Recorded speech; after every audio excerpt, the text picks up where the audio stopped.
All right, so hey everybody, and welcome to another deep dive with us. Yes, welcome. And we love to dive into these stories that you share with us, right? And today's is particularly interesting. It comes from Emma, and it's a story about, well, I don't want to give too much away, but let's just say bullying and transformation are part of it, and maybe even a little touch of karma.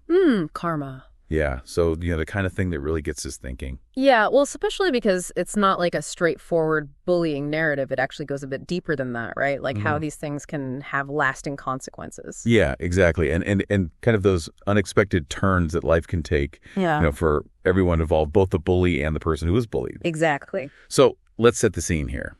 Okay. So we're in Willow Creek. And if you're not familiar with Willow Creek, it's one of those small towns where everybody knows everybody's business, right? And even back in high school. Yeah, I know those towns. Yeah, that kind of thing.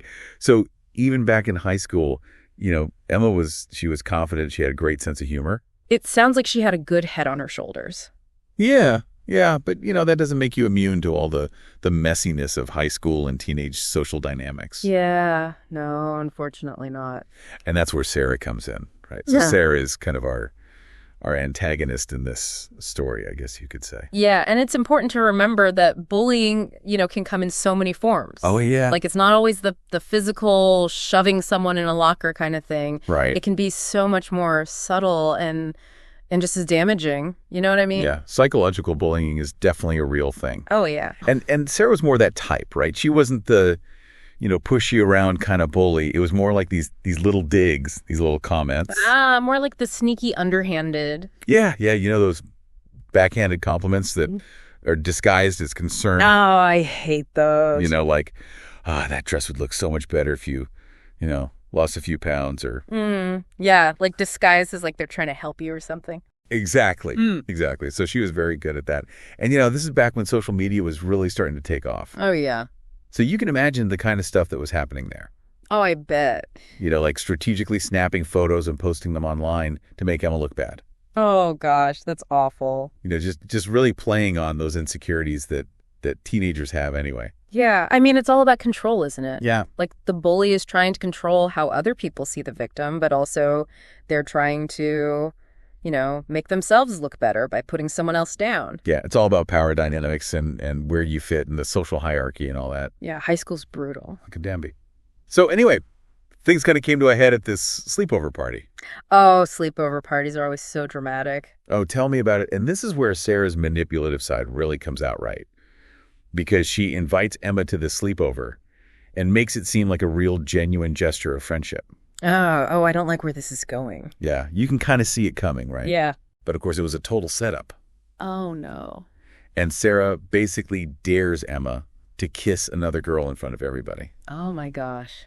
Can you imagine the pressure? Oh, that is so much pressure, especially in high school. Like, that's just... Especially in a small town like Willow Creek. Oh, my gosh. Yeah. And, maybe Emma was just trying to fit in, or maybe she didn't fully understand Sarah's intentions, but she goes along with it. Oh. And of course, the fallout is just devastating. I can only imagine. Yeah, Sarah spreads this rumor about Emma's sexuality all through the school, and it basically turns this whole experience into a weapon against her. Oh, gosh. And rumors like that, especially about something as personal as someone's sexuality, I mean, it's just so damaging. Yeah. And in a small town like Willow Creek, those rumors spread like wildfire. Oh, yeah. Everyone's in everyone's business. Exactly. So it's a tough situation, but, thank goodness for graduation, right? Yeah, that's the light at the end of the tunnel. Exactly. Emma gets out of Willow Creek, gets out of that whole toxic environment and starts fresh in the city. Good for her. I mean, it really shows her strength, to just leave all that behind. Yeah, and to build a new life for herself. Exactly. And you know what? She thrives. That's awesome. She builds this amazing career. She focuses on her health. And she blossoms into this confident woman that, she always had the potential to be. I love that. It's like the human spirit can overcome so much adversity, right? Oh, yeah. I mean, sometimes you just got to get out of that bad environment, surround yourself with good people. Exactly. New environment, new people. And that's what she does. And this is where things get really interesting. Okay. So she's back in Willow Creek visiting her mom, just for a quick trip. Uh-huh. And she runs into Sarah at the grocery store. Oh, no. Of all places, right? Of all places. And Sarah looks completely different. I mean, she's worn down, she's carrying extra weight, and she just looks burdened by life. Wow. So, like, the tables have turned. It's kind of crazy, right? And according to the Willow Creek Grapevine, you know how those small towns are? Oh, yeah. Sarah had become a stepmother to 4 kids. 4 kids. 4 kids before she even turned 25. Oh, my gosh.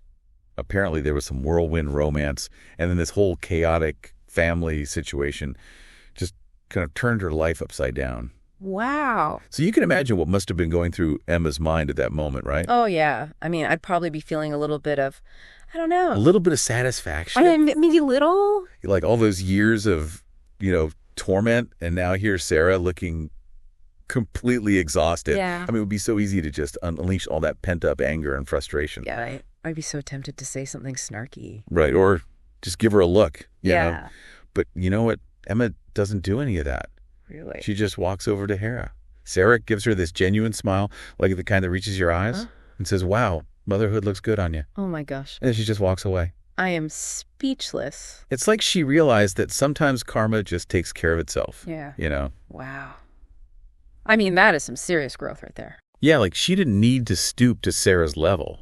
Yeah. Her own success and her own well-being were the ultimate victory, Yeah, that's a really good point. It's like her revenge was living well. Exactly. What stands out to you most about that moment? I mean, it just shows that true strength is rising above that need for revenge. Yeah.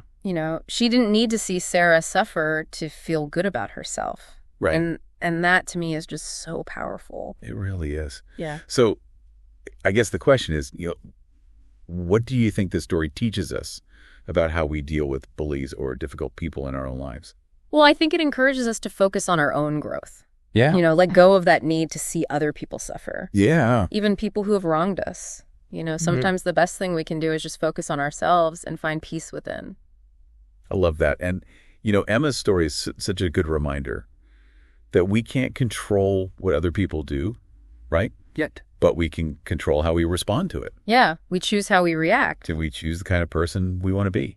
And sometimes the best revenge really is just living well. I think so too. It's so true. And really makes you think about karma, right? Yeah. Like, if it's not always about instant retribution, Yeah. What is it about? Mm-hmm. Is it about personal growth consequences that unfold over time? Or is it something else entirely? Yeah, that's a great question. It's definitely something to think about. For sure. Well, thank you so much for joining us for this deep dive. It was my pleasure. Emma's story is such a powerful reminder that, life is full of these twists and turns. Yeah, you never know what's going to happen.